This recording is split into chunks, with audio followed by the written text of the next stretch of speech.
21 minutes at this point. Another term that was coined in the 30s by John Martin, who was a very sort of well-reputed dance critic, when he came to talk about the relationship between watching, the body watching and the body doing. And he described this term of being moved, or metakinesis. So what is this physical transfer between bodies? What is it that emanates from the skin or the surface of the threshold of one body? Shuji Sobosle, who talked the other day, she actually talked about the space between myself and Marnie, the space between myself and you, being actively filled by other bodies. So there was this nice sense of a sort of porous transfer in this animated space. So also how we, in regards to that, the extension of the viewer, the audience person, as the writer and the dance critic, and how we can extend the strength of that relationship through that materiality, the skin, bone, hair, blood, gristle, liver, heart, as well as the form, shape, weight, and proximal, more spatial relationships that dance offers the viewer in terms of one's own position, perhaps even in regards to how one might be physically responding within the chair that they're sitting on, and the internal correlations through that kinesthetic distance, or perhaps bringing that distance to a shorter or more proximal relationship, if that makes sense. I'm just going to throw in a quote by Nigel Stewart, and he's talking about the kind of exactly this process. So how do we absorb the image kinesthetically? And he describes that we cannot consider the dancer's body as if it's stuck in a static temporality, an externally related series of discrete movements like photographic images or of psychic states and actions. On the contrary, we will want to consider the dance image in terms of the dynamic temporality of the moving body. I think it's quite a nice way to start to actually engage not only through the spatial relation, but what is that temporality and how are we actually kind of working with some kind of resonant, moving, mobile, actioning quality when we actually watch dance. Do people have that thing when you watch dance and you kind of, you know, I mean, looking at trained dancers, I suspect as well, but or I get it with when I'm looking at horse showman jumping and the horse has to kind of really pull on the reins. So there's this kind of sense in my stomach that actually I'm kind of somehow going along with that. So there's empathy. Anyone else get that? Yeah. Anyone get it through dance training where you have to absorb? Yeah. Come on, give me some stories.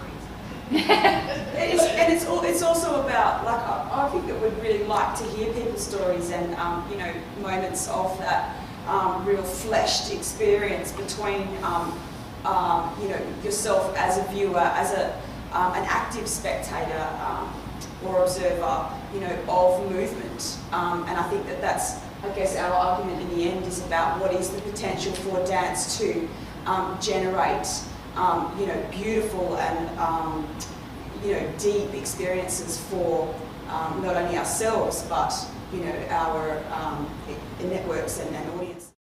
Find rhythm, find all the rest. And the first thing it does, I think, at that sort of early choreographic stage of learning is it just effectively gets them to take themselves in and out of the frame and operate within this frame. So it's quite useful.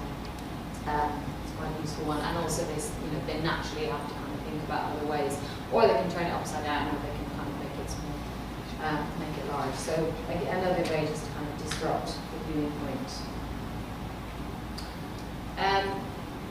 Just a very sort of cursory glance in terms of where we started with sort of 1930s. Oscar Schlemmer, of course, at this time was developing something called the rotating stage.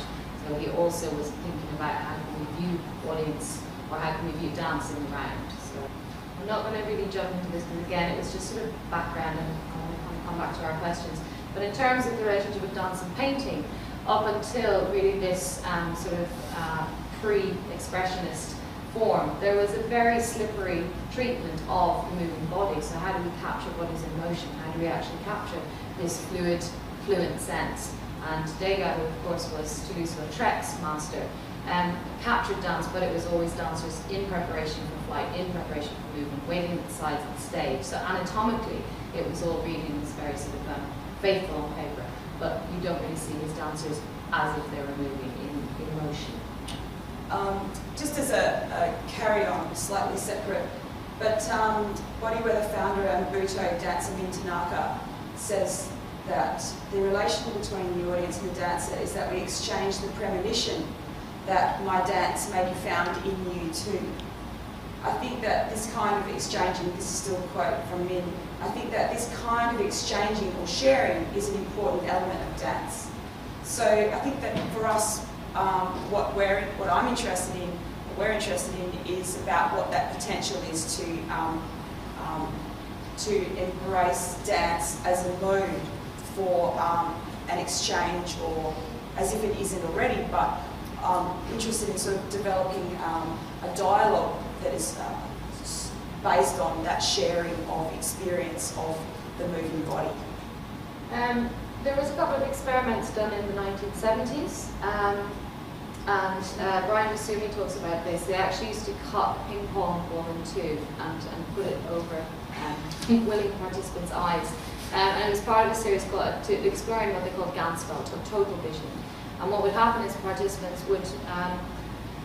would experience blanking out. They wouldn't be able to feel the sort of edges of their body. They had nauseous reactions, and it was very sort of specific, recurring sort of physiological sense that without a role of touch, without a role of vision, without a role of kind of peripheral vision, that we actually lose our outline, we lose our sense of where we move in space.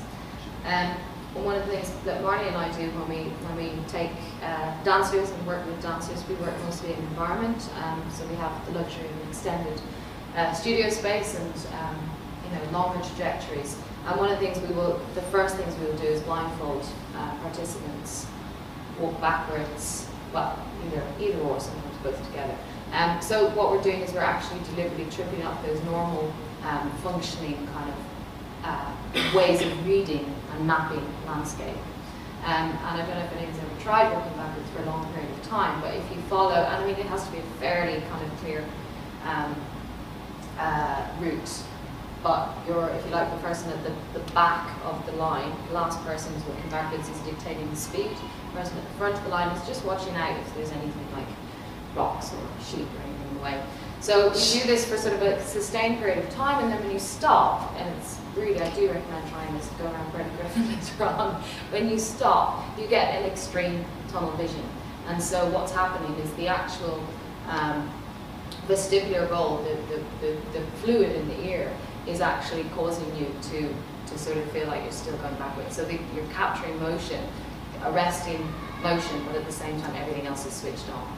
So those kind of visceral, very physiological, very sort of scientific exercises are really just ways of thinking into landscape. How else can we approach through the sense-based body rather than just through vision? And so by extension then, what is it when we dance on stage and within the broader context of the theatre space, that we are enabling an opportunity to generate, like what Merleau-Ponty talked about as that embodied intentionality as dancers, where we